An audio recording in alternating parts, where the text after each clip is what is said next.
दीदी, हार्दिक स्वागत है आप सभी का आपके अपने कार्यक्रम में। मैं हूं आपके साथ डॉक्टर ईशा राजे तिवारी। आज हम सभी मना रहे हैं विश्व फार्मासिस्ट दिवस। तो आज इस विषय से संबंधित आपके मन में जो भी प्रश्न है वो आप हम तक पहुंचा सकते हैं। जी हाँ, हमारे जो फ़ोन नंबर्स हैं आपकी टेलीविजन स्क्रीन पर दिखाए जाएंगे, आप उन्हें नोट कर सकते हैं। हमारे नंबर है 0755-266-0049। हमारा टोल फ्री नंबर है 1800-233-0040। जी हाँ दर्शकों, जब भी हम डॉक्टर के पास जाते हैं और वो हमें दवाइयाँ जो मेडिसिन होते हैं प्रिस्क्राइब करते हैं, तो आखिर ये दवाइयाँ आती कहाँ से हैं? यहाँ रोल आ जाता है फार्मासिस्ट का। जी हाँ, दवाइयों का प्रोडक्शन हो या फिर रिसर्च रिलेटेड वर्क हो, ऐसे में जो फार्मासिस्ट की भूमिका है वो अहम होती है। तो आज हम जानेंगे आखिर और क्या काम होते हैं फार्मासिस्ट के बारे में, और साथ ही हम आपका परिचय भी करवा देते हैं आज हमारे स्टूडियो में जो एक्सपर्ट्स मौजूद हैं उनसे। तो आइए स्वागत करते हैं डॉक्टर शैलेंद्र बिडैया जी का, जो कि प्रोफेसर एंड एचओडी हैं Radha Raman college of pharmacy Bhopal से। आपका कार्यक्रम में हार्दिक स्वागत है। धन्यवाद। इसी के साथ आइए स्वागत करते हैं श्री ललित जैन जी का, जो कि अध्यक्ष हैं भोपाल केमिस्ट एसोसिएशन से। आपका भी कार्यक्रम में हार्दिक स्वागत है। बहुत धन्यवाद। जी हाँ दर्शकों, तो जैसा कि आप सभी जानते हैं कि आज हम मना रहे हैं विश्व फार्मासिस्ट दिवस। तो आखिर ये होता क्या है और इसे किस उद्देश्य को लेकर मनाया जाता है, आइए जानते हैं डॉक्टर शैलेंद्र से। विश्व फार्मासिस्ट दिवस जो है हर वर्ष 25 सितंबर को मनाया जाता है। इंटरनेशनल फार्मास्यूटिकल फेडरेशन एक संस्था है जिसका संगठन 2009 में एक मीटिंग हुई, उसके अंतर्गत ये मेंबर्स ने काउंसिल में डिसाइड किया क्यों ना हम इस स्थापना दिवस को फार्मासिस्ट डे के रूप में मनाएं। उसी दिन से फार्मासिस्ट डे को हम 25 सितंबर को मनाते आ रहे हैं। जी बिल्कुल। फेडरेशन जो हमारा FIP है, इसका मुख्यालय जो है नीदरलैंड में है, और इसकी जो पहली जो काउंसिल हुई थी वो जो तुर्की के अंदर 2009 में हुई थी। एक विशेष जो है विषय के साथ हर वर्ष जो है यहाँ पर एक थीम लाई जाती है। जैसे 2023 में जो थीम है वो है pharmacist strengthening the health system, और ये हमारे फार्मासिस्ट के बारे में बताता है, फार्मासिस्ट के जो रोल है फार्मासिस्ट का कि वो हेल्थ में किस तरीके से सपोर्ट करता है। जैसे कि आपने सुना होगा डॉक्टर होते हैं, नर्स होते हैं, लेकिन फार्मासिस्ट की भूमिका को हम एक नियमित रूप में मानते हैं कि उनका काम केवल दवाओं को जो है बांटना, दवाओं को बेचना यहाँ तक है, जबकि फार्मासिस्ट का रोल जो है दवाओं को बनाने से लेके मींस उसकी खोज से लेके और उसके जो क्लिनिकल ट्रायल्स है, बायोलॉजिकल्स प्रिपरेशंस हैं, इन सभी से जो है उनका जुड़ाव होता है।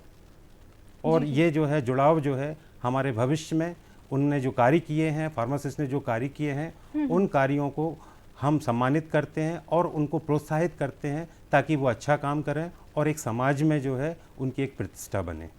जी बिल्कुल। ललित जैन जी, आप अध्यक्ष हैं भोपाल केमिस्ट एसोसिएशन के, तो आपका भी हम रोल जानना चाहेंगे कि आखिर किस दिशा में काम किया जाता है, किसके लिए आप कार्य करते हैं? देखिए, ये एक पूरा ट्रीट का सिस्टम होता है। जब डॉक्टर्स को प्रिस्क्रिप्शन लिखते हैं और सब्सिक्वेंटली जब वो मार्केट के अंदर आता है तो एक केमिस्ट उसको पढ़कर समझकर पेशेंट को दवा देता है, और दवा देने के बाद उसको समझाता है कि इसको किस ढंग से लेना है, क्यों लेना है, इसके साइड इफेक्ट हो सकते हैं। ये भी एक फार्मासिस्ट का काम होता है, वो उसको बताना चाहिए और लोग बताते हैं। जी, फार्मासिस्ट के बारे में और भी हम जानकारी लेते हैं, क्योंकि हमने ये तो जान लिया कि क्या क्या रोल्स रहते हैं, लेकिन अगर एजुकेशन की वाइज बात करें तो आखिर क्या कुछ पढ़ाई करनी पड़ती है एक फार्मासिस्ट बनने के लिए, आइए जानते हैं डॉक्टर शैलेंद्र से। फार्मेसी का भारत में विभिन्न प्रकार के कोर्स होते हैं, जैसे डिप्लोमा कोर्स है, ग्रेजुएशन कोर्स है, पोस्ट ग्रेजुएशन कोर्स है, डॉक्टरेट कोर्स है। जो मिनिमम जो कोर्स होते हैं हमारे भारत में वो है डिप्लोमा कोर्स। डिप्लोमा कोर्स जो है ये 2 वर्ष का पाठ्यक्रम होता है। इस पाठ्यक्रम के आधार पर हम फार्मेसी के बारे में जो बुनियादी जो ज्ञान है उसको हम प्राप्त कर सकते हैं। दूसरा होता है बैचलर इन फार्मेसी, जिसको हम B.Pharm कहते हैं। ये थोड़ा सा विस्तृत ज्ञान के लिए हम 4 साल का कोर्स है, उसको हम जो है कंप्लीट करके और फार्मेसी के बारे में विस्तृत ज्ञान जो है प्राप्त कर सकते हैं। इसके साथ साथ जो है मास्टर डिग्री कोर्स होता है, जिसको हम M.Pharma कहते हैं, मास्टर इन फार्मेसी। ये अलग अलग विषयों के साथ किया जाता है, जैसे फार्मास्यूटिकल केमिस्ट्री है, फार्माकोलॉजी है, फार्माकोग्नोसी है एंड फार्मास्यूटिक्स है। तो विभिन्न विषय के साथ में हम उन्नत ज्ञान को प्राप्त कर सकते हैं। बिल्कुल। साथ ही हम जानते हैं कि जो दर्शक हैं, हम लोग जो दवाइयाँ खरीदने जाते हैं तो कुछ कुछ परेशानियों का सामना करना पड़ सकता है, लेकिन जो हमारे केमिस्ट होते हैं, जिनकी दुकानें होती हैं, फार्मेसी की शॉप्स होती हैं, आखिर उन्हें क्या कुछ समस्या जाती है, ये जानते हैं श्री ललित जैन जी से। देखिए, ये पूरा टायर सिस्टम होता है, उसके अंदर मैन्युफैक्चरिंग होती है, इसके बाद डिस्ट्रीब्यूटर के पास माल आता है, फिर केमिस्ट के पास माल पहुंचता है। इस बीच में डॉक्टर जब प्रिस्क्राइब करते हैं तो रेंज इतनी बड़ी हो जाती है कि कई बार हमको पॉसिटी का सामना करना पड़ता है, कई बार दूसरी परेशानी का सामना होता है। मेजर प्रॉब्लम इसमें एक्सपायरी की भी होती है, और एक दवा ने अपना तिथि घट गई है, वो एक्सपायर हो गई है, उसके बाद वो कंपनी वापस जाती है, वो भी एक सिस्टम है। तो कुल मिला के इस ट्रेड के अंदर थोड़े से कॉम्प्लिकेटेड सिस्टम्स हैं, लेकिन अब we are do to useful to this कि हम इसके आदी हो गए हैं, तो इतनी दिक्कत नहीं होती। कोशिश हमारी ये रहती कि पेशेंट को किसी भी कीमत पे तकलीफ ना हो। बिल्कुल। अब जब डोजेस की बात हो, ये तो हम जानेंगे ही, लेकिन हमारे साथ एक कॉलर जुड़ गए हैं, नंद स्वरूप मिश्रा जी, बाराबंकी उत्तर प्रदेश से। उनका सवाल हम लेते हैं। कार्यक्रम में हार्दिक स्वागत है, बताइए क्या सवाल है आपका। नमस्कार सर, मैं जानना चाहता हूँ कि फार्मेसी की पढ़ाई करने के लिए, डिप्लोमा लेने के लिए आदमी को शुरुआती दौर में कौन सी पढ़ाई करनी चाहिए? जी डॉक्टर शैलेंद्र। बिल्कुल, मैं आपको बताना चाहूँगा कि जो ऐसे छात्र जिन्होंने 12वीं जो है साइंस विषय के साथ उत्तीर्ण की है, या फिर वो बायो में या मैथ्स दोनों जो विषय के साथ अगर उन्होंने उत्तीर्ण किया है, और मिनिमम जो परसेंटेज होते हैं वो 45% है। अभी वर्तमान में जो है हर स्टेट का अपना एक खुद का एक एंट्रेंस एग्ज़ाम होता है, उनका एक मेरिट सिस्टम होता है, उसके बेसिस पर जो है ये आप एडमिशन्स जो है ले सकते हैं। बहुत सारी संस्थाएं हैं हमारी नेशनल लेवल पर, स्टेट लेवल पर बहुत सारी संस्थाएं हैं जिनमें अलग अलग एंट्रेंस एग्ज़ाम के माध्यम से आप वहां जाके एडमिशन्स ले सकते हैं। जी, कितने साल का होता है ये पाठ्यक्रम? डिप्लोमा जो है 2 वर्ष का होता है, बी फार्मा जिसको हम बैचलर ऑफ फार्मेसी कहते हैं, ये 4 वर्ष का होता है। इसके साथ साथ जो है डिप्लोमा से अगर आप चाहें आगे और पढ़ाई करनी है तो हम जो है बी फार्मा जो है सेकेंड ईयर में भी एडमिशन ले सकते हैं। जी। इसके बाद जो है एम फार्म में अगर किसी को स्पेशलाइजेशन करना है तो मास्टर इन फार्मेसी कोर्स कर सकते हैं। अगर आपको इससे भी अगर आगे बढ़ना है तो आप डॉक्टर जो फिलॉसफी है डॉक्टर इन फार्मेसी वो आप कर सकते हैं। जी। इसके साथ साथ जो है भारत में एक नया कोर्स और स्टार्ट हुआ है जिसको हम बोलते हैं फार्मडी। तो फार्मडी का जो फ्रेमिंग है वो इस तरीके से किया गया है, अभी हमारे भारत में उतना सामान्य रूप से जो है अभी नहीं है, क्योंकि जो फार्मेसी की पढ़ाई के साथ साथ क्लिनिकल जो है शिक्षा का भी ज्ञान दिया जाता है। जैसा कि हम जो जितने भी विकसित देश हैं वहाँ देखते हैं कि एक डॉक्टर के साथ में एक फार्मासिस्ट होता है जो कि दवाइयों को प्रिस्क्रिप्शन को जो है लिखने का काम करता है। डॉक्टर जो है दवाइयों को लिखता नहीं है, हमारे इंडिया में डॉक्टर जो है दवाइयों को लिखने का काम करता है। वहाँ पर जो है फार्मासिस्ट जो होता है वो दवाएं लिखता है, डोज के बारे में लिखता है, डॉक्टर जो है डायग्नाइज करता है बीमारी को। बिल्कुल। इसी के साथ हमारे साथ कॉलर जुड़ गए हैं, डॉक्टर प्रदीप साहू जी भोपाल से। हार्दिक स्वागत है कार्यक्रम में, बताइए क्या सवाल है आपका। आवाज सुनाई दे रही है क्या? जी बिल्कुल, आपकी आवाज़ हम तक पहुंच रही है, अपना सवाल पूछें आप। मैं ये पूछना चाहता हूँ, दोनों में से जो भी देना चाहे जवाब, ललित जैन साहब या डॉक्टर शैलेंद्र, मैं ये पूछना चाहता हूँ, आप ये बताइए आजकल क्या है कि प्रधानमंत्री की जन औषधि योजना की स्कीम मार्केट में चल रही है, और भी उसी के पैरेलल क्या है बहुत सारी प्राइवेट कंपनीज भी जो हैं वो जेनेरिक मेडिसिन बना रही हैं। तो आप ये बताइए कि ब्रांडेड कंपनी की फार्मास्यूटिकल्स कंपनी और जेनेरिक दवाइयों की फार्मास्यूटिकल्स कंपनी के नॉर्म्स में क्या फर्क होता है? जी ललित सिर्फ जी। उसमें भैया मार्केटिंग का फर्क होता है, जिसको प्रमोट नहीं करा जाता है वो मॉलिक्यूल के नाम से दवा बिकती है, वो जेनेरिक कहलाती है। इसमें कहीं क्वालिटी ख़राब नहीं होती है, गवर्नमेंट का पूरा कंट्रोल उस पर रहता है, तो दवाई ख़राब नहीं होती है वो, लेकिन सिर्फ उसमें मार्केटिंग का वो स्टेटस नहीं रहता जो आप ब्रांड के लिए बात करते हैं। ये मॉलिक्यूल के नाम से दवा बिकती है और उसको लेने में कोई हर्ज नहीं है, कोई दिक्कत नहीं है, आप आराम से इसको ले सकते हैं। जी बिल्कुल। तो जो जेनेरिक दवाई और जो ब्रांडेड दवाइयाँ हैं उनका जो कन्फ्यूजन रहता है उसके बारे में थोड़ी तो क्लैरिटी मिल ही गई होगी हमारे दर्शकों को, क्योंकि विस्तार से हम इस पे बात करने वाले हैं और भी जानेंगे कि आखिर क्या होती हैं जेनेरिक दवाइयाँ और जो ब्रांडेड दवाइयाँ होती हैं आखिर वो कैसे अलग होती हैं जेनेरिक दवाइयों के साथ साथ। इसके साथ ही हम बात कर रहे हैं फार्मासिस्ट के बारे में भी। तो अगर विदेशों में इसके स्कोप की बात करें, अगर कोई कोर्स करता है तो डॉक्टर शैलेंद्र क्या कुछ स्कोप है विदेश में इसका? बिल्कुल, जैसे कि हमारे यहाँ जो है 2 साल का जो मास्टर डिग्री होता है वहाँ पर जो है MS होती है वो 1 वर्ष की होती है। इसके साथ साथ जो 6 वर्ष का जो प्रोग्राम जिसमें मैंने बोला कि फार्मडी होता है, फार्मडी करने के बाद विदेश में काफ़ी संभावनाएं होती हैं। जी बिल्कुल। अब हम जानते हैं कि जेनेरिक जो दवाइयाँ हैं अगर कोई लेना चाहता है और उसे ऐसा लग रहा है कि कहीं ना कहीं क्वालिटी कॉम्प्रोमाइज़ हो सकती है, तो ये भ्रांति है या फिर इसमें सच्चाई है? ललित जी। नहीं, इसमें कोई भ्रांति की आवश्यकता नहीं है। सिर्फ एक मार्केटिंग का सिस्टम होता है कि जो कंपनी ब्रांड से लेकर आती है, जो उनका नाम बेचने का होता है, उस पर वो अपना प्रमोशन देती है, ये उनका ट्रेड है, ये उनका बिजनेस है। लेकिन मॉलिक्यूल की जहाँ तक अपन बात करें तो कई कंपनियाँ एक सा मॉलिक्यूल उसको बना सकती हैं उसमें, और वो जेनरिक कहलाता है। जब मॉलिक्यूल के नाम से कोई ड्रग बिकती है तो वो जेनरिक कहलाती है, लेकिन उसमें क्वालिटी ख़राब होती है ऐसा कुछ नहीं है। क्वालिटी बहुत बढ़िया होती है, पेशेंट उसको बिल्कुल विश्वास के साथ ले सकते हैं। जी बिल्कुल, विश्वास के साथ लिया जा सकता है। इनके रेट तुलनात्मक रूप से बहुत कम होते हैं क्योंकि मार्केटिंग एक्सपेंस नहीं होता है, ये एक्साइज फ्री होती है, इसलिए इसके कंपेटिटिव रेट्स कम होते हैं। जी, तो प्राइस इसकी कम क्यों होती है? तो ये गुणवत्ता के कारण नहीं होती है, टैक्सेस इसका एक पीछे कारण है जिसकी वजह से जो प्राइस है वो कम हो जाती है। तो अगर कोई भी कन्फ्यूजन है आपको तो अब वो कन्फ्यूजन आशा करते हैं क्लियर हो गया होगा। अब फार्मेसी की बात करें हैं, फार्मासिस्ट की बात करें हैं, तो यहाँ डोसेज आ जाता है कि आखिर कितना मात्रा में खुराक लेनी चाहिए, तो प्रिस्क्राइब किया जाता है OD, TDS, BD। तो डॉक्टर शैलेंद्र ये होता क्या है? डॉक्टर्स जो है दवाओं को जो है अपने हिसाब से, क्योंकि जो दवाएं होती हैं उनका एक जो है Cmax वैल्यू बोलते हैं। अगर मैं थोड़ा सा डिटेल में जाना चाहूँगा, उसका कारण है कि जब हमारे कोई दवाई लेते हैं, शरीर में जब दवाई पहुँचती है तो फाइनली जो है वो ब्लड में पहुँचती है। ब्लड में पहुँचने के बाद उसका एक जो लेवल होता है, जब वो लेवल आ जाता है तो वो कितने लेवल में चाहिए होती वो उसका जो है डोज होता है। जैसे सपोज कोई दवाई है उसका 500 मिलीग्राम का, कोई दवाई होती 10 मिलीग्राम का डोज होता है, और उसका इफ़ेक्टिवनेस कितने घंटे तक है। हो सकता है वो 6 घंटे तक हो, 8 घंटे तक हो, 12 घंटे तक हो, 24 घंटे तक हो। उसके हिसाब से जो है डॉक्टर जो है प्रिस्क्रिप्शन में उनको once a day, twice a day, thrice a day, इस तरीके से जो है दवाइयों को वहाँ पर मेंशन करते हैं, और वो दवाएं उसके प्रिस्क्रिप्शन के हिसाब से हम ले सकते हैं। जी, कभी कोई डोज जो है वो मिस हो गई है तो ऐसे में क्या दूसरी डोज के साथ ले लेना चाहिए? नहीं, बिल्कुल नहीं, क्योंकि जो हम डोज ले रहे हैं, जैसा कि मैंने आपको बताया कि जब कोई दवाई लेते हैं, जो कोई खाना खाते हैं, हम एक साथ डबल खाना खा लेंगे तो हमारे शरीर में जब दिक्कत आएगी, वैसे ही जो है दवाओं का प्रभाव होता है, तो डबल डोज जो है वो हम नहीं ले सकते। बिल्कुल। डॉक्टर ललित जैन जी, आपसे अगर मैं सवाल पूछूं तो ऐसे में ऑनलाइन आजकल काफ़ी सारे आपको ऑप्शंस मिल जाते हैं। अगर फार्मेसी की भी कोई चीज़ें आपको खरीदनी है तो ऐसे में बहुत सारी शॉपिंग होती है जो कि ऑनलाइन की जा सकती है, बस प्रिस्क्रिप्शन अपलोड करना पड़ता है, कई बार वो भी नहीं करना पड़ता है।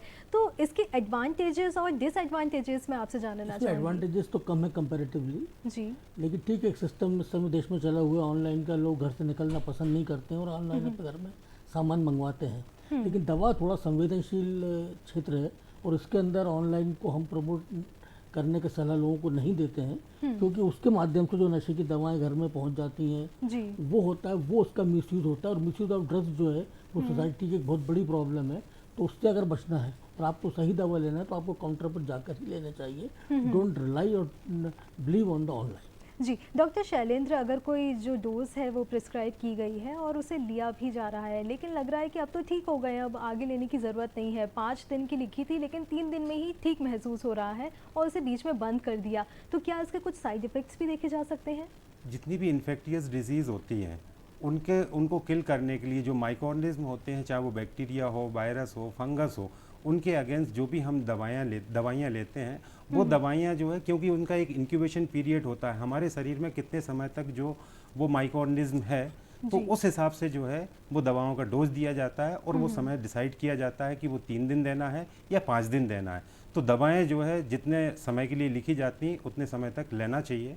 जी, ललित जैन जी, हमने बात की जेनेरिक दवाइयों की कि उनके प्राइस क्यों कम होते हैं, लेकिन ब्रांडेड अगर दवाइयों की बात करें तो वो महंगी होती हैं, तो उसके महंगे होने का भी कारण हम आपसे जानना चाहेंगे। नहीं, ये डिपेंड करता है मार्केटिंग एक्सपेंस के ऊपर। आज अपना प्रोडक्ट बेचने के लिए आप मार्केट में अगर मूव करते हैं तो उसके अगेंस्ट में जो एमआरएस का खर्चा आता है, जो ब्रांडिंग होती है उसका एक्सपेंस आता है, दैट्स वाई। और दूसरा, इसमें रिसर्च बहुत बड़ी बात है। हर एक मॉलिक्यूल पर रिसर्च हुआ है पिछले 20 साल में, और तब कंपनी उसको मार्केट में लेकर आती है, तो कंपैरेटिवली उस पर रेट जो है वो ज़्यादा होंगे, क्योंकि उसका एक्सपेंस उस दवा पे हो चुका है। तो जब उसका स्टेबिलिटी पीरियड खत्म हो जाता है, जी। इसके बाद वो दवा और भी लोग बना सकते हैं, उनके रेट तुलनात्मक रूप से कम होंगे। बिल्कुल। डॉक्टर शैलेंद्र, अगर हम दवाइयों की तो बात कर ही रहे हैं, ऐसे में कई बार बोला जाता है कि इसे खाना खाने के पहले लेना है, खाना खाने के बाद लेना है, तो क्या कुछ ऐसा ड्रग इंटरैक्शन जैसे होते हैं वैसे खाने के साथ भी कुछ समस्या जाती है क्या? नहीं, खाने के साथ तो जो है जैसे दवाएं हैं, दवाओं का जो है बाकायदा लिखा जाता है कि आपको जो खाने के पहले खाली पेट लेना है या फिर नाश्ता करने के बाद लेना है, खाना खाने के बाद लेना है। क्योंकि दवाएं हमारे शरीर में जैसे कि भोजन का पाचन होता है, वैसे ही जो है दवाएं होती हैं उनका भी एक अपना सिस्टम होता है। कोई भी दवा लेते हैं, हम टैबलेट लेते हैं, कैप्सूल लेते हैं, वो अपने ओरिजिनल फॉर्म से दूसरे फॉर्म में परिवर्तित होती है। जैसे ये डिसइंटीग्रेशन होना, उस दवाई का टूटना, फिर टूटने के बाद उसका जो सॉल्यूशन बनना, और फाइनली हम जानते हैं कि कोई चीज़ जब टूटती है, जब डिसॉल्व होती है तो उसका एब्जॉर्प्शन होता है। तो कहीं ना कहीं जो है दवाओं पे हमारे शरीर में खाना खाने के बाद, खाना खाने के पहले उस पर जो है प्रभाव जरूर पड़ता है। जी बिल्कुल, चर्चा को हम जारी रखेंगे। आपके मन में भी कोई सवाल है तो उसे आप रेडी रखिएगा, क्योंकि हम ले रहे हैं ये छोटा सा ब्रेक और मिलते हैं आप सभी से इस ब्रेक के बाद।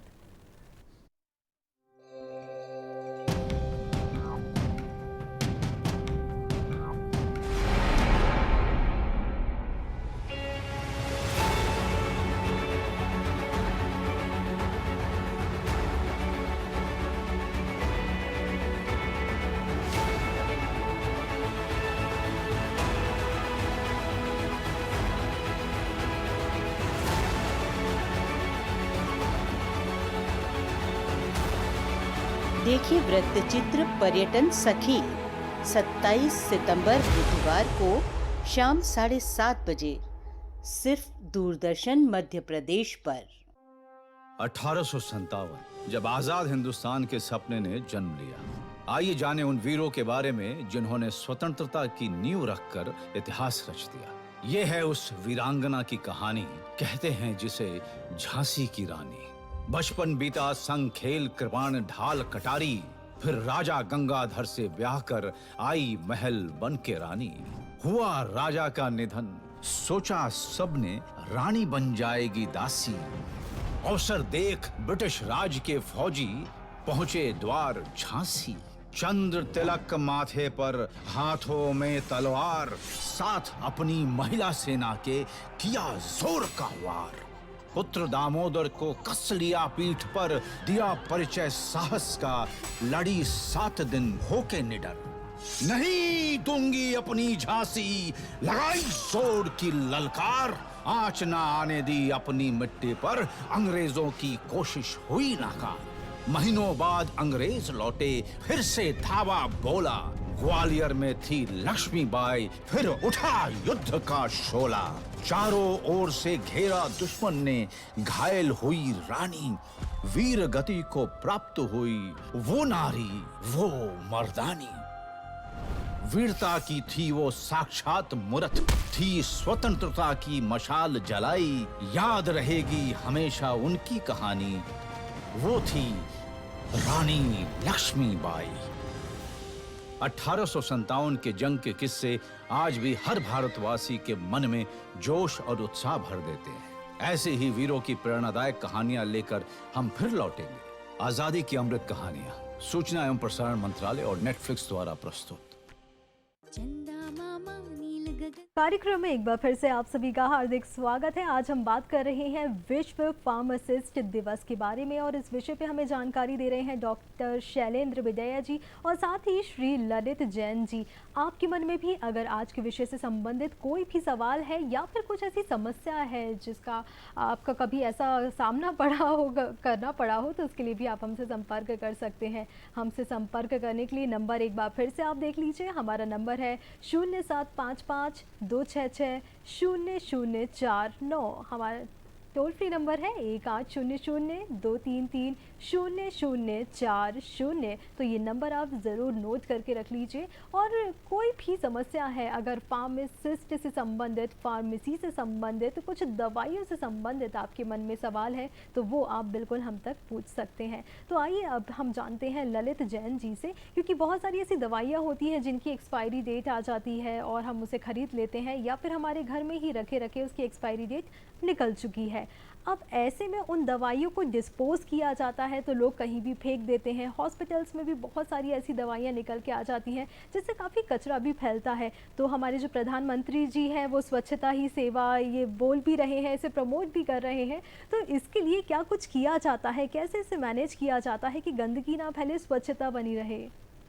नहीं, ध्यान तो उसका पूरा रखा जाता है। खासतौर से अगर शॉप्स के ऊपर या किसी डिस्ट्रीब्यूटर का एक्सपायर होती है तो अल्टीमेटली कंपनी वापस जाती है, उसका पूरा सिस्टम होता है। कंपनी उसको सही स्थान पर डिस्ट्रॉय करती है जहाँ पर कोई प्रदूषण ना हो, इस तरह की कोई घटना ना हो।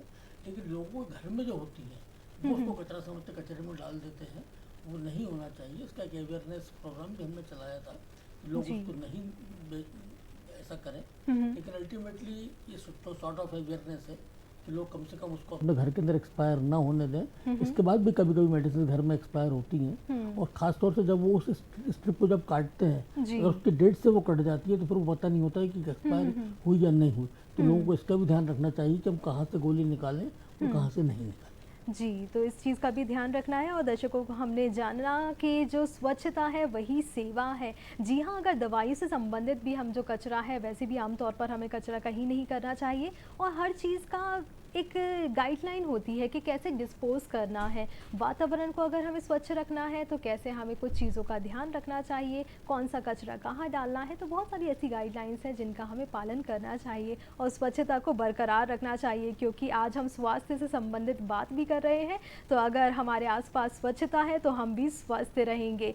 साथ ही हम जानते हैं बहुत सारी ड्रग इंटरैक्शन के बारे में बात की जाती है कि 2 दवाइयाँ एक साथ नहीं लेनी चाहिए। तो आखिर ऐसा क्यों बोला जाता है, इसका क्या साइड इफ़ेक्ट होता है? जी डॉक्टर शैलेंद्र। मैं बताना चाहूँगा कि जैसे हम दवाएं हैं, 2 दवाओं को एक साथ लेने का, कई दवाएं ऐसी होती हैं जो एक दूसरे के प्रभाव को बढ़ा देती हैं। दवाएं साथ ले सकते हैं, कुछ दवाएं ऐसी होती हैं जो एक दूसरे के प्रभाव को जो है कम कर सकती हैं। तो जो दवाओं के प्रभाव को बढ़ाती हैं तो उनको हम जो है सिनर्जिस्टिक इफेक्ट बोलते हैं हमारी भाषा में जी। और दूसरी जो एक दवा दूसरे दवा को प्रभाव को ख़त्म करती है उसको हम एंटागोनिस्ट बोलते हैं। तो किसी वजह से अगर कोई ने गलती से कोई दवा ले ली है, वो दवा का जो प्रभाव हमारे शरीर में हो रहा है, तो उसको रोकने के लिए हम एंटागोनिस्ट जो है दवा के रूप में जो है ले सकते हैं जी।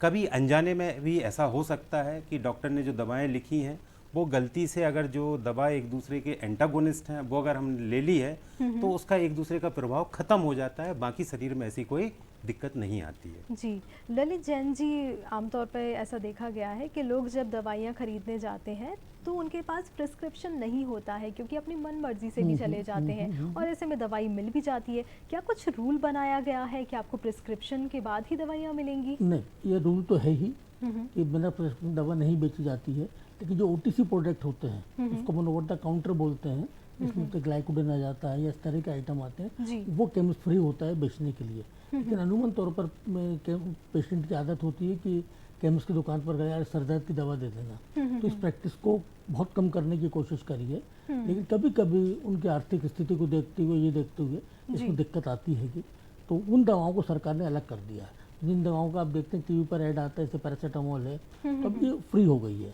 तो उसको आप ओवर द काउंटर इसको बेच सकते हैं। उसमें देयर इज नो लिमिटेशंस, इसमें रेस्ट्रिक्शंस नहीं है। लेकिन बाकी जो एंटीबायोटिक्स हैं या शेड्यूल एक्स की दवाइयाँ हैं, इनको बगैर प्रिस्क्रिप्शन के नहीं बेची जाती हैं, तो लोगों को लेना भी नहीं चाहिए। जी डॉक्टर शैलेंद्र, जो लोग बिना प्रिस्क्रिप्शन के ले लेते हैं और आपसी ही सलाह में ले लेते हैं, दोस्तों ने बोल दिया, रिश्तेदार ने बोल दिया, तो इसके क्या कुछ दुष्परिणाम हैं जो हमें देखने को मिल सकते हैं? कोई भी दवा है अगर उसका हम उपयोग कर रहे हैं बगैर जो है फिजिशियन के, डॉक्टर को दिखाए अगर कोई दवा लेते हैं, पहले तो हमको ये पता होना चाहिए कि बीमारी क्या है। जब तक बीमारी का पता नहीं है तो हम जो है दवा को जो है किस उद्देश्य से ले सकते हैं। जी। दवा को हमेशा एक्सपर्ट की सलाह से ही लेना चाहिए, यही मेरा मानना है। और मैं यही जो है आप सभी को सलाह दूंगा कि आप अपने हिसाब से दवाएं ना लें, आप किसी सलाह लेके, इवन जो फार्मासिस्ट हैं आप उनसे भी जो है जानकारी ले सकते हैं, क्योंकि फार्मासिस्ट का काम दवाएं वितरण के साथ साथ दवाओं के उपयोग के बारे में, उनके इंडिकेशन के बारे में कि दवाएं हैं लेना चाहिए या नहीं लेना चाहिए, तो एक प्राथमिक रूप से जानकारी मिल जाती है। क्योंकि भारत में जो है थोड़ी सी चिकित्सा के क्षेत्र में अभी शॉर्टेज है, हमको डॉक्टर्स जो है उस छोटे स्तर पर नहीं मिल पाते हैं, तो फार्मासिस्ट का बड़ा रोल होता है वहाँ पर। बिल्कुल। ललित जैन जी, अगर दवाइयों की ही हम बात करें तो ऐसे में काफ़ी लोगों को लगता है कि अगर किसी दुकान से हम जो केमिस्ट की शॉप है वहाँ से दवाई खरीद रहे हैं तो उन्हें कुछ ना कुछ कमीशन मिल रहा है, या फिर अगर डॉक्टर कुछ स्पेसिफिक ड्रग है, दवाई है प्रिस्क्राइब कर रहे हैं तो ऐसे में उन्हें कमीशन मिलता है। तो इसके पीछे की क्या कहानी नहीं, रहती है? कमीशन नहीं, ये सिस्टम क्या है, जब किसी भी क्षेत्र के अंदर बहुत ज़्यादा कंपटीशन बढ़ता है तो आदमी अपने प्रॉफिट में से शेयर करता है अपने ग्राहक को अट्रैक्ट करने के लिए। तो जितना ही सिस्टम आप देखते हैं इतने % डिस्काउंट देंगे या इतना % डिस्काउंट मिलेगा, ये उसके प्रॉफिट में से जाता है। इसमें कस्टमर को फ़ायदा ही होता है, इसको कोई नुकसान नहीं होता है, वो अपने प्रॉफिट में से दे रहा है, इसमें तो कोई दिक्कत की बात ही नहीं है जी। जैसा कि हम कंपटीशन की वजह से होता है। बिल्कुल, और सेल्फ मेडिकेशन की भी हमने बात की, मतलब अपनी मर्जी से ही दवाइयाँ खरीद लेना, डॉक्टर के पास नहीं गए हैं, उन्होंने लिखी भी नहीं है और हमें जो समझ में आई हमने वो खरीद ली। ऐसे में एंटीबायोटिक्स का नाम बहुत ज़्यादा सामने आता है, क्योंकि भारत में बात करें तो सबसे ज़्यादा एंटीबायोटिक्स कंज्यूम करने वाले लोग हैं। तो आखिर क्यों नहीं करनी चाहिए एंटीबायोटिक्स खुद से कंज्यूम, इसके बारे में जानते हैं डॉक्टर शैलेंद्र। बहुत सारी दवाएं हैं, उनमें से एंटीबायोटिक जो है फार्मेसी में एक एक्ट है जिसको हम बोलते हैं ड्रग एंड कॉस्मेटिक एक्ट 1940 और इसका रूल है 1945। इसमें शेड्यूल्स हैं, टोटल जो है 18 शेड्यूल्स हैं। उसमें दवाओं के बारे में उन कैटेगरी में जो है डिवाइड किया गया है, कौन सी दवाएं जो है किस तरीके से लेना चाहिए, उनका किस तरीके से फार्मासिस्ट को उनका रिकॉर्ड मेंटेन करना है, इन सभी के बारे में फार्मासिस्ट के पास जानकारी होती है। और जो आम जन है जिनको ये पता नहीं होता कि हम जो दवाएं लेने जा रहे हैं वो दवाएं किस उपयोग में आती हैं, कौन सी बीमारी के उपयोग में आती हैं। जैसे किसी को वायरल इन्फेक्शन हुआ तो वो एंटीबायोटिक ले लेता है, तो इस तरीके से जो है भ्रांति है। तो अगर किसी ने जो दवाएं ली, एंटीबायोटिक दवाएं ली, जिसको बीमारी के बारे में पता नहीं है, उसने अपने हिसाब से जो दवाएं ले ली। और पहली बात तो ये दवाएं जो है मिलना नहीं चाहिए, लेकिन अभी उतना हमारे यहाँ रेगुलेशन प्रॉपर हो नहीं पा रहा है कि ये विदाउट प्रिस्क्रिप्शन, जैसे सर ने जैन सर ने बताया कि बगैर जो है प्रिस्क्रिप्शन के दवाएं भी हमारे यहाँ उपलब्ध हो रही हैं, क्योंकि वो सिस्टम की मॉनिटरिंग अभी हो नहीं पा रही है जी। तो हम उम्मीद यही करते हैं, यही कारण है कि हम जो विश्व फार्मासिस्ट दिवस है इसके बारे में हम फार्मासिस्ट के साथ साथ जो है आमजन और समाज में ये मैसेज देना चाहते हैं कि वो अच्छे से समझें कि दवाएं क्या होती हैं। अगर दवाओं को जो है सही डोज में लिया जाए, दवाओं को अपने हिसाब से ना लिया जाए, डॉक्टर को दिखा के लिया जाए, जानकार के हिसाब से दवाएं ली जाएं, तो वो हमारे शरीर में अच्छा प्रभाव होगा और बीमारी को जो है दूर करेगा। डेवलप नहीं होगा। अब रही बात जो है एंटीबायोटिक्स का भारत में धड़ल्ले से उपयोग हो रहा है, और ये उपयोग जो है कहीं ना कहीं हमारे समाज के लिए और मानव जाति के लिए बड़ा ही जो है दुखद परिणाम देगा। उसका कारण है कि कोई भी बैक्टीरिया या वायरस या कोई माइक्रो ऑर्गेनिज्म है, फंगस है, क्योंकि हम एंटीबायोटिक्स का अगर बोलें तो एंटीबायोटिक्स को जो है वो केमिकल सब्सटेंस होते हैं जो कि हम एक माइक्रो ऑर्गेनिज्म से प्राप्त करते हैं और दूसरे माइक्रो ऑर्गेनिज्म को वो ख़त्म करने में उपयोग करते हैं। तो ये जो माइक्रो ऑर्गेनिज्म है, चाहे वो बैक्टीरिया हो या फंगस हो, उस एंटीबायोटिक्स के अगेंस्ट धीरे धीरे करके हमारे उसके अगेंस्ट जो है रेजिस्टेंस क्रिएट कर लेते हैं, और वो दवाएं जो है कुछ समय बाद शरीर में प्रभाव नहीं करती हैं, और जो इन्फेक्टियस डिजीज़ होती हैं, संक्रामक बीमारियां होती हैं, वो हमारे शरीर में घर कर लेती हैं। बिल्कुल, और इसका एक एग्जाम्पल टीबी भी, अगर ट्यूबरक्लोसिस लिया जाए तो वो भी है। इसके बारे में अधिक जानकारी हम लेते हैं ललित जैन जी से। नहीं, टीबी का ऐसा है, हमारे माननीय प्रधानमंत्री जी ने एक मिशन चलाया है कि 2025 तक हिंदुस्तान से टीबी को एलिमिनेट करना है। इस पर गवर्नमेंट बहुत फोकस कर रही है। इवन आपको शायद जानकारी में होगा कि टीबी की दवाइयाँ गवर्नमेंट फ्री देती है। कोई भी पेशेंट हो, सिर्फ एक सिस्टम होता है, उसके पैसे नहीं लगते हैं, लेकिन इसमें डोज थेरेपी बहुत इंपॉर्टेंट है कि उसको रेगुलर अगर 6 महीने लेना है या 1 साल लेना है तो उसको रेगुलर लेना पड़ेगा। अभी NHM ने एक बहुत बड़ा प्लान इसके लिए तैयार किया है ट्यूबरक्लोसिस के लिए।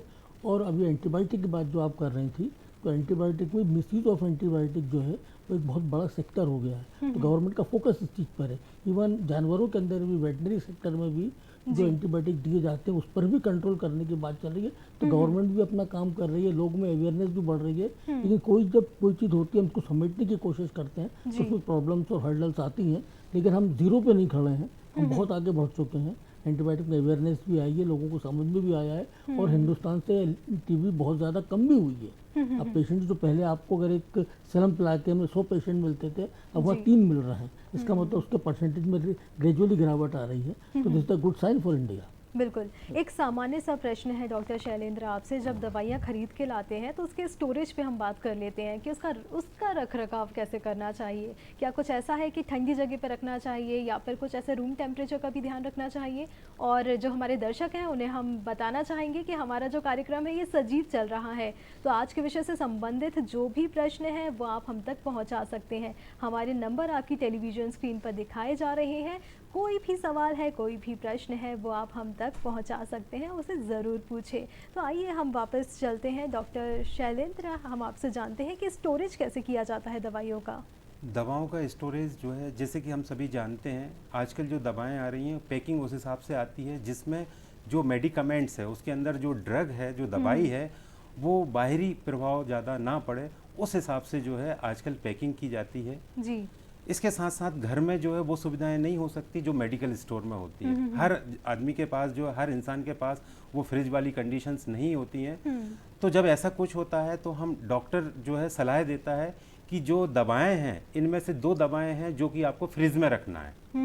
तो इस तरीके से जो है, क्योंकि पब्लिक उतनी अभी लिटरेट नहीं है कि वो उसको प्रिस्क्रिप्शन में देखे या फिर जो है उस मेडिसिन पे स्टोरेज कंडीशन देख पाए, इतना उनके पास ज्ञान नहीं होता है। लेकिन जो फार्मासिस्ट है या डॉक्टर है वो उनको बताते हैं कि ये जो दवाएं हैं इनको आपको जो है फ्रिज में रखना है। बाकी दवाएं एज यूजुअल जो रखते हैं हम रूम टेम्परेचर पर रखी जाती है। बिल्कुल। ललित जैन जी, अगर हम फार्मेसी शॉप की बात करें तो ये कितने प्रकार की होती है? क्योंकि हॉस्पिटल्स के अंदर भी देखी जाती है, अलग से इनकी शॉप भी होती है, तो इसके भी कुछ टाइप्स होते हैं? इसकी तो टाइप वही है, एक सिस्टम होता है कि आपको कोल्ड स्टोरेज की व्यवस्था करके रखना है। खासतौर से जो लोग वैक्सीन वगैरह का काम करते हैं उसमें उनको कोल्ड स्टोरेज की ज़्यादा ज़रूरत पड़ती है। एंटी रेबीज इंजेक्शन में इसकी ज़रूरत पड़ती है। तो वो ड्रग्स स्पेसिफाइड होती है कि इनको आपको कोल्ड स्टोरेज में रखना है, इनको रूम, जैसे डॉक्टर साहब ने बताया, इसको रूम टेम्परेचर पर रखना है। और कुछ दवाइयाँ ऐसी होती हैं जिनको सनलाइट से दूर रखना है। तो ये उसके ऊपर रिस्ट्रिक्शंस रहते हैं और इतनी अवेयरनेस लोगों के अंदर है। आजकल तो हिंदी के अंदर भी नाम आने लगे हैं, तो लोगों में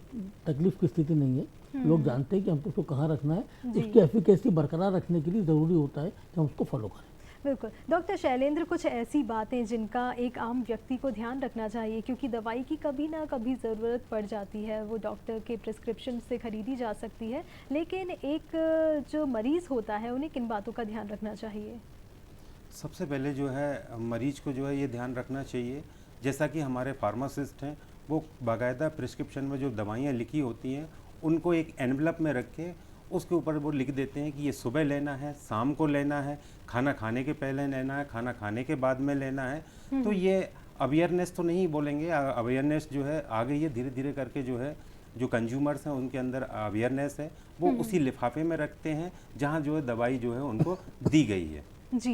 ललित जैन जी, कई बार ऐसा लोगों के मन में ये सवाल आता है कि किसी भी दवाई की अगर शॉर्टेज हो जाती है तो ऐसे उसमें उसकी जो प्राइस है वो बढ़ा दी जाती है। ये मैं आपको स्पष्ट कर दूं कि this is the only trade जिसमें MRTP एक्ट लागू होता है जी। अधिकतम विक्रय मूल्य जिसको अपन बोलते हैं। तो दवाई में इस तरह का कोई सिस्टम नहीं होता कि अपने मन से कुछ करा जाए, बल्कि कंपटीशन की वजह से वो अंडर रेट ही बिकती है, ओवर रेट कभी नहीं बिकती। इवन कोविड के टाइम पर भोपाल जैसे शहर के अंदर एक भी ब्लैक की शिकायत नहीं थी कि किसी ने बढ़ा के बेचा हो।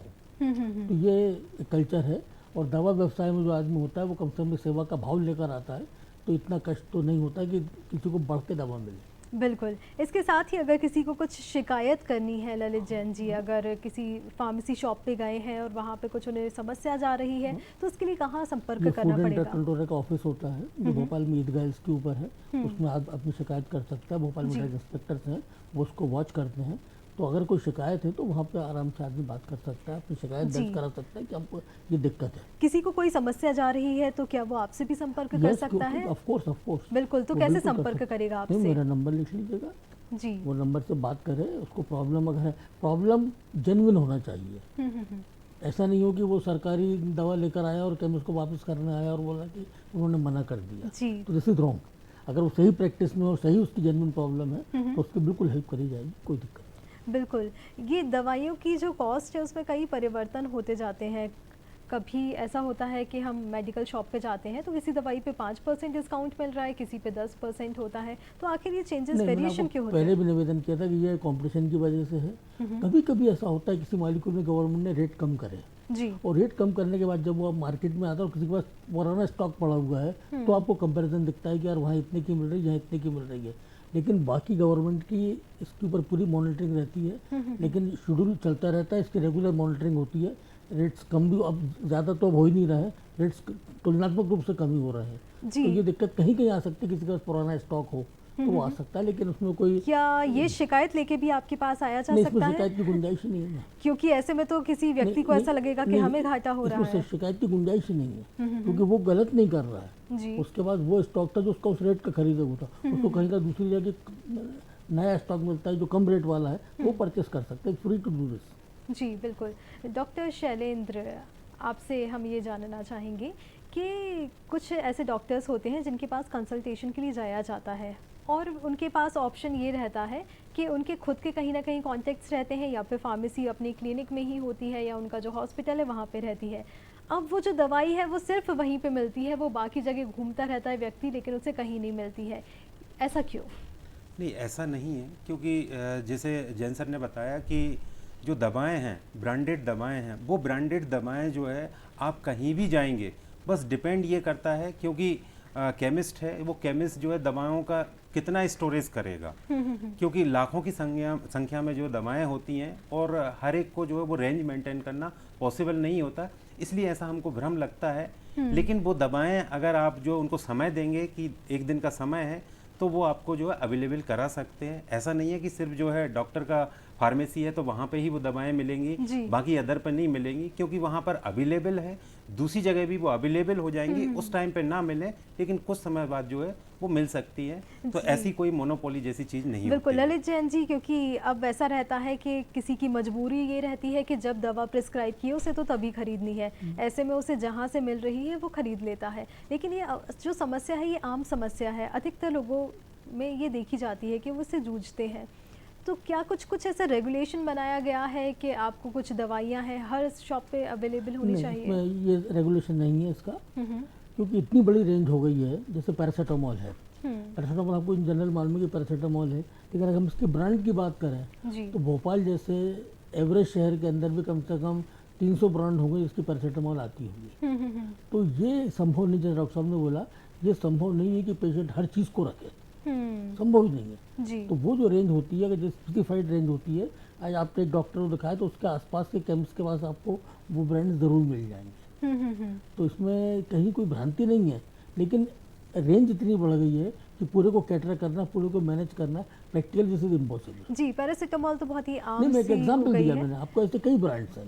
जी, वही ब्रांड्स की ही बात कर रही है। अगर डर्मेटोलॉजिस्ट के पास कोई जाता है तो वो कुछ ऐसी क्रीम बताएंगे जो कि वो ब्रांड की स्पेसिफिक उन्हीं के क्लिनिक में मिलती है। नहीं, ऐसा नहीं, अगर उनका उस प्रोडक्ट पर फेथ हैगा कुछ ऐसा कमीशन ऐसा रहता है इसके पीछे? कमीशन तो भोपाल के अंदर इस तरह का सिस्टम नहीं है। जी। अगर कभी हुआ करता तो अलग बात है, बाकी डॉक्टर का, लेकिन डॉक्टर क्वालिटी पे ज़्यादा फोकस करता है, as I observe in the society.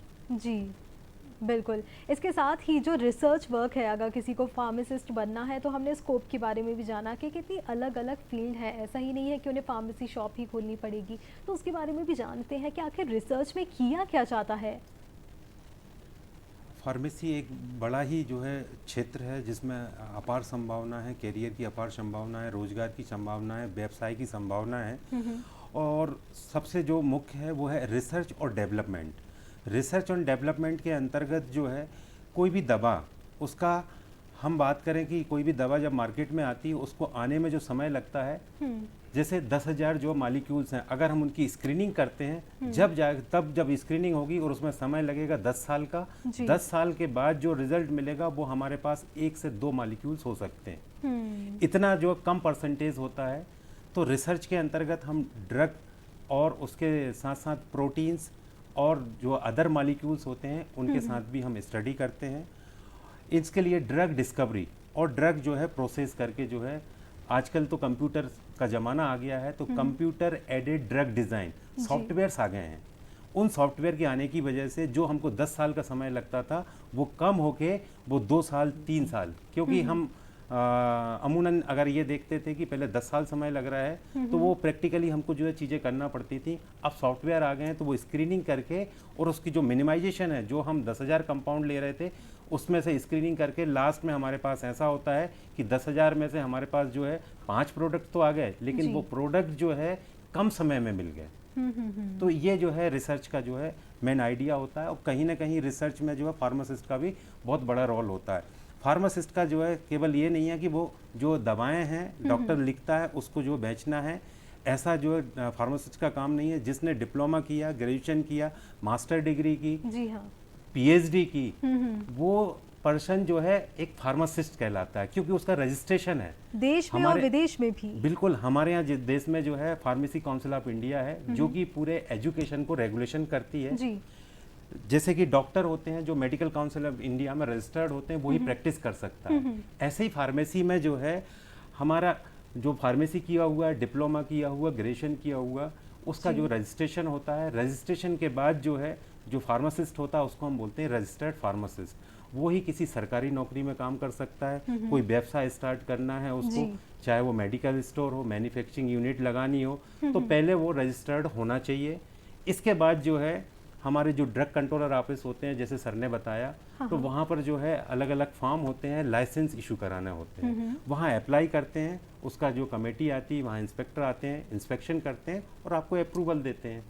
बिल्कुल। ललित जैन जी से भी हम जानते हैं, अगर किसी को अपना मेडिकल स्टोर ओपन करना है तो उसके लिए क्या कुछ प्रोसीजर स्टार्टिंग से लेकर एंड तक फॉलो करना पड़ता है? नॉर्म्स होते हैं, और डिप्लोमा जैसे भैया ने बताया, डी फार्मेसी जिसको बोलते हैं अपन, वो इसका बैकबोन डॉक्यूमेंट है। बिना क्वालिफाइड फार्मासिस्ट की you can't open the shop.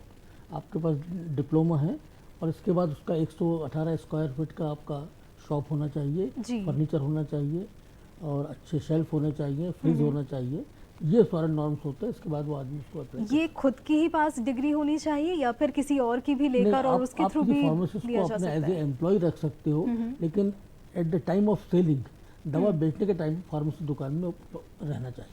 जी, क्या ऐसे रूल्स? अनुपस्थिति में आप नहीं बेच सकते। जी, ऐसे क्या रूल्स हैं कि एक जो केमिस्ट शॉप है उसमें कितने फार्मासिस्ट होने चाहिए? इसमें 8 घंटे के लिए एक फार्मासिस्ट लगता है। अगर आपको 12 घंटे दुकान खोलना है तो there should be need of 2 pharmacist. अगर 24 आवर्स की शॉप है तो नीड ऑफ 3 फार्मासिस्ट। जी, डॉक्टर शैलेंद्र, अगर हम बात करें फॉरेन में जाने की, तो इसके लिए क्या कुछ ऐसा एंट्रेंस एग्ज़ाम होता है? अगर किसी को जॉब करना है तो पहले उसे वो एग्ज़ाम को क्रैक करना पड़ेगा, उसके बाद ही जा सकता है? देखिए, जॉब के लिए जो है जीआरई करके जो है एक एंट्रेंस एग्ज़ाम होता है, टॉफल एग्ज़ाम होता है, वहाँ की लैंग्वेज का जो एग्ज़ाम होता है वो क्वालिफाई करने होते हैं। जनरली जो है हमने देखा है कि कोई भी कंट्री है वो अपने एंट्रेंस के लिए एंट्री के लिए कुछ ना कुछ एंट्रेंस एग्ज़ाम रखती है। उनमें से ये जो है 2 मोस्ट कॉमन है। जी, इनको क्लियर करने के बाद ही वहाँ अपनी हायर स्टडी कर सकते हैं और या जॉब के लिए भी जो है वो अप्लाई कर सकते जी। हैं। ललित जैन जी किसी केमिस्ट शॉप पे गए और ऐसे में कोई दवाई मांगी, वो दवाई उनके पास नहीं है, तो वो कहते हैं ये दूसरी वाली ले जाओ, और कभी ना कभी वो फोर्स भी करने लग जाते हैं कि अरे ये वाली बहुत अच्छी है, ये ले जाओ ले जाओ। अब व्यक्ति वैसा है कि उसे कहीं ना कहीं जाना पड़ेगा तो यहीं से ले ले। तो क्या इस चीज़ में अगर कोई व्यक्ति परेशान हो रहा है तो कुछ ऐसी हो तो अगर उसको पता है कि दोनों अच्छी कंपनीज हैं और सेम मॉलिक्यूल है तो वो सजेस्ट कर सकता है, बट ही कैंट फोर्स। जी, लेकिन प्रिस्क्रिप्शन में जो नाम लिखा गया है, जो ग्राहक है वो तो वही चाहता है, देना वही चाहिए। There should be no sort of replacement. वो नहीं करना चाहिएगा। अगर once in a blue moon कोई करता है तो वो उचित नहीं है। जी, ये जो शॉप्स हैं, केमिस्ट शॉप है, ये कहाँ खोलनी है, स्टोर्स, इनके भी कुछ ऐसे रूल्स रेगुलेशन होते हैं? पहले नॉर्म्स थे कि 100 मीटर के अंदर एक दुकान ही होना चाहिए, गवर्नमेंट ने वो सिस्टम हटा दिया है। जी, अब आप कहीं पर भी किसी भी जगह पे, इवन सेकेंड स्टोरी पर भी, आप अगर बाकी फॉर्मेलिटीज फुलफिल कर रहे हैं तो you can open the shop. जी। डॉक्टर शैलेंद्र, कुछ ऐसी दवाइयाँ होती हैं, फॉर एग्जांपल अगर स्लीपिंग पिल्स की बात की जाए तो वो डॉक्टर प्रिस्क्राइब करते हैं जिसे ज़रूरत है उसे, लेकिन आजकल जो लोग हैं कहीं ना कहीं से उसको ख़रीद लेते हैं और उसका सेवन करने लग जाते हैं, कहीं ना कहीं उसकी लत भी लग जाती है। तो क्यों नहीं करना चाहिए? ऐसे कौन से साइड इफ़ेक्ट्स हैं जो लोगों को अभी दिखाई नहीं दे रहे हैं लेकिन फ्यूचर में दिखाई दे सकते हैं? जितनी भी जो है नार्कोटिक और साइकोटिक्स ड्रग्स होती हैं, पहली बात तो जो है बगैर जो है प्रिस्क्रिप्शन के, विदाउट प्रिस्क्रिप्शन जो है ये दवाएं जो है ना तो फार्मासिस्ट को देना चाहिए और ना ही जो है किसी को लेना चाहिए, क्योंकि बगैर सलाह के अगर जो दवाई लेते हैं, जी। बगैर प्रिस्क्रिप्शन के दवाई जी, लेते ऐसी हैं। कौन सी दवाइयाँ हैं अगर कुछ आपसे जानना चाहें? हाँ, नार्कोटिक साइकोटिक्स में जो है अल्प्राजोलम, जैसे जनरली हम जो है जी। डिप्रेशन के लिए यूज़ करते हैं। कुछ दवाएं होती हैं जो सीएनएस को स्टिमुलेंट करती हैं। ये कहीं ना कहीं हमारे जो है पूरे सीएनएस सिस्टम को, ब्रेन को जो है अफेक्ट करती हैं। और लगातार इनका उपयोग होने से जो है हमारे शरीर में जो है एडिक्शन क्रिएट हो जाते हैं। बिल्कुल, तो ऐसी चीज़ों से हमें बचना है, तो जो डॉक्टर हमें प्रिस्क्राइब करता है वही दवाइयाँ हमें ख़रीदनी है। लेकिन अगर अब डॉक्टर ने दवाइयाँ तो प्रिस्क्राइब कर दी और हमारे पास जो है पर्चा वो पुराना है, और वो पुराना पर्चा हम लेके पहुँच गए हैं ऑफलाइन केमिस्ट शॉप पे, और अगर उन्होंने मना कर दिया है तो कहीं ना कहीं ऑनलाइन पे कुछ ना कुछ करके मिल जाता है, तो इस पे आप क्या बोलना चाहेंगे? नहीं, इसमें बहुत सीधा है कि ये पेशेंट को अपनी अवेयरनेस भी रखना चाहिए। जहाँ तक नशे की आपने बात करी, तो इसका दवा का और नशे का बड़ा पास पास का संबंध है। एक आपकी बॉडी की रिक्वायरमेंट है कि वो आपके लिए दवा हो सकती है, किसी के लिए वो नशा हो सकती है। लेकिन जो नशे की आम दिक्कत है कि वो यंगस्टर्स के अंदर आ रही है, तो इसको बिल्कुल नहीं करना चाहिएगा। डॉक्टर ने जितना जैसा डोज लिखा है वही लेना चाहिए, वरना आप उसके आदी होंगे तो आपको प्रॉब्लम। आपने स्लीपिंग पिल्स की बात करी, एक आदमी को सामान्य किसी तरकीब से नींद नहीं आ रही है, वो आदमी उसका आदी हो गया, तो वो एक अल्टीमेटली बॉडी के अंदर कहीं ना कहीं जाके उसको रिएक्शन देगा और तकलीफ होगी। तो केमिस्ट को भी वही दवा देना चाहिए, डॉक्टर ने प्रिस्क्राइब करी है, और जितनी क्वांटिटी बताइए उतनी ही देना चाहिए, उसके ऊपर नहीं देना। जी, कभी ऐसा देखा भी गया है कि कुछ वृद्धजन होते हैं, वो बहुत पुराना पर्चा कभी डॉक्टर को दिखाया होता है और वो समस्या वापस लौट के आ जाती है, तो वही पर्चा लेके चले जाते हैं फार्मेसी शॉप पे और वो दवाइयाँ लेकर आ जाते हैं। रोज आदमी जब तो प्रैक्टिस करता है, देख के नहीं दी जाती है कि रोज दवाइयाँ। आदमी जब प्रैक्टिस करता है, तो एक आदमी बुजुर्ग आया तो ये देखा जाता है कि पेशेंट का कल्चर और नेचर क्या है। अगर वो आदमी बुजुर्ग है, परेशान हो रहे हैं और जेन्युइन प्रॉब्लम है, तो केमिस्ट को इतना तो भान होता है कि हम इसको दे सकते हैं, इसको नहीं दे सकते हैं। तो उस प्रिस्क्रिप्शन में अगर मानवता के आधार पर हो तो वो दी जा सकती है, वरना नहीं देना चाहिए। जी, डॉक्टर शैलेंद्र, कुछ ऐसे साइड इफ़ेक्ट्स हैं जो कि एज रिलेटेड भी होते हैं, क्योंकि एक ही दवाई जो है अगर किसी को दी गई है तो वो बच्चे में तो काम कर जाती है, या फिर युवा है तो वो आराम से ले लेता है, लेकिन अगर कोई एज ज़्यादा है वो लेता है तो कुछ ऐसे साइड इफ़ेक्ट्स उसे लगता है कि मेरे पेट में गड़बड़ हो रही है या फिर मुझे उल्टी जैसा लग रहा है, क्या ये एज अकॉर्डिंग भी होते हैं? नहीं, दवाओं का जो साइड इफ़ेक्ट है वो किसी एज पे जो डिपेंड नहीं करता है। हम ये अमूमन ये मानते हैं कि जो दवा का प्रभाव है वो ज़रूर जो है एज के साथ साथ, क्योंकि जैसा मैंने आपको पहले भी बताया कि हमारे बॉडी में एब्जॉर्प्शन होता है, एब्जॉर्प्शन के बाद जो है उसका जब डिस्ट्रीब्यूशन होता है शरीर में, उतनी क्षमता नहीं होती है कि हम उस जो है डोज को जो है बेयर कर पाएँ। तो उस कंडीशंस में हम ज़रूर बोल सकते हैं, लेकिन ऐसा नहीं है कि उसके साइड इफ़ेक्ट्स केवल एज के हिसाब से हों, ऐसा नहीं होता है। बिल्कुल, बहुत सारा ऐसा प्रचार प्रसार भी किया जाता है कि आपको या फिर डॉक्टर के पास जाएं, वो पूछते हैं कि कहीं अगर आप दवाई ले रहे हैं किसी ड्रग से, आपको एलर्जी तो नहीं है किसी मेडिसिन से, तो आखिर कैसे पता लगाया जाता है कि आपको एलर्जी है कि नहीं? होता क्या है, कोई भी दवाई है उसके प्रभाव के साथ साथ उसके साइड इफ़ेक्ट भी होते हैं, जिसको हम एडवर्स इफ़ेक्ट बोलते हैं। तो मेरा शरीर जो है, फॉर एग्जांपल मेरा शरीर जो किसी दवा के लिए अनुकूल है, लेकिन कई ऐसी दवाएं होती हैं जिनका मेरा शरीर जो है उन दवा के प्रति अपना एक दुष्प्रभाव छोड़ता है। जी। तो हम कॉमनली ऐसा नहीं बोल सकते। वो जब प्रैक्टिस में आती है, जब डॉक्टर दवाएं लिखते हैं तो उनके प्रभाव दिखते हैं, जैसे हमारे शरीर में जो दाने उठ जाना, या फिर जो है हमारे शरीर में जो इन्फ्लामेशन होना, ईचिंग होना, ऐसे अगर जो है सिम्टम्स में अगर आते हैं तो ज़रूर हम जो है अपने फिजिशियन को, डॉक्टर को जाके बताते हैं, वो तुरंत उस दवाई को बंद कर सकता है। बिल्कुल। ललित जैन जी, हमारे दर्शकों को आप क्या संदेश देना चाहेंगे? संदेश ये कि दवा का क्षेत्र अनावश्यक दवा नहीं लें, सेल्फ मेडिकेशन ना करें और डॉक्टर के परामर्श के बिना दवा ना लें, ये उनका संदेश है। और एंटीबायोटिक्स का यूज़ जब तक डॉक्टर सजेस्ट नहीं करें तब तक उसका अपने मन से यूज़ नहीं करें, इसके लॉन्ग टर्म में बहुत भारी नुकसान होते हैं। एंटी इन्फ्लेमेटरी आदमी अपने मन से ले लेता है, इसके दूरगामी परिणाम बुरे होते हैं, तो कम से कम बिना उसकी राय के ना लें। जी, डॉक्टर शैलेंद्र, आपसे भी हम जानना चाहेंगे। जी, क्योंकि दवाओं का जहाँ तक जो है हम बात करते हैं, तो दवाओं का जो प्रभाव है वो दुष्प्रभाव है, ये कहीं ना कहीं जो है हमारे पूरे सिस्टम को अफेक्ट करता है। अगर हम जो है प्रॉपर जो डोज की बात करें, अगर डोज प्रॉपर नहीं लेंगे तब भी जो समस्या आनी है, कम लेंगे तो उसका इफेक्ट नहीं होना है। जी, बिल्कुल। तो क्या कुछ ऐसी सावधानियां हैं जो हमारे दर्शक रख सकते हैं अगर वो किसी दवा का सेवन करते हैं? बिल्कुल, दवा का जो डोज है, दवा का जो तरीका है, जो बताया गया है, डॉक्टर ने बताया है या फार्मासिस्ट ने जो बताया गया है, उसको ज़रूर जो है उसके हिसाब से लें। जी, बिल्कुल। इसी के साथ-साथ क्या कुछ रिसर्च वगैरह भी की जा रही है इस क्षेत्र में? रिसर्च जो है, क्योंकि हम बात करते हैं अनुसंधान और विकास, तो रिसर्च एंड डेवलपमेंट ये हमेशा कंटिन्यू चल रहे हैं। और हमने काफ़ी जो है अभी आपने देखा होगा कोविड के जो अगेंस्ट जो वैक्सीन है, हम लोगों ने जो है इतने देशों ने बनाई, हमने भी कोविड की वैक्सीन बनाई। तो लगातार जो है रिसर्च जो है इस पे चल रही है। और ये रिसर्च का ही कारण है कि आज जो मोर्टेलिटी रेट है जो है वो इंडिया में जो है बहुत कम हो गई है। बिल्कुल। एडवांसमेंट्स की अगर हम बात करें तो क्या कुछ एडवांसमेंट्स देखे जा सकते हैं फ्यूचर में? बिल्कुल, क्योंकि टेक्नोलॉजी बढ़ रही है, कंप्यूटर का ज़माना है, तो जो हमारा समय का जो इम्पोर्टेंट था, बीच में जो समय कंज्यूम होता था, वो समय जो है कम लग रहा है। और अच्छी क्वालिटी हमको, हमारे पास जो मशीनरी है, जो कंप्यूटर ऑपरेटेड मशीन है, उनमें जो क्वालिटी है, उनका जो प्रिसीजन है, उनका जो एक्यूरेसी है, वो जो है काफ़ी जो है अच्छी हो गई है, जिससे हम क्वालिटी का जो है बहुत ध्यान रख सकते हैं। बिल्कुल। दर्शकों में जो हमारे युवा हैं, स्टूडेंट्स हैं जो इस कार्यक्रम को देख रहे हैं, उन्हें आप क्या संदेश देना चाहेंगे? सभी को मैं ये संदेश देना चाहूँगा कि ज़्यादा से ज़्यादा जो है अपने आप को अपडेट रखें। अब इतना अच्छा इंटरनेट का माध्यम है, उस माध्यम से आप गूगल के माध्यम से आप जानकारी ले सकते हैं, लेकिन वो जानकारी जो है आपकी हमेशा पॉजिटिव होना चाहिए, नेगेटिव जानकारी नहीं होना चाहिए। जैसे सर ने बताया कि कई दवाएं होती हैं जिनका एडिक्शन होता है, तो ऐसी दवाएं जो है की तरफ जो है हमारा ध्यान आकर्षित ना हो।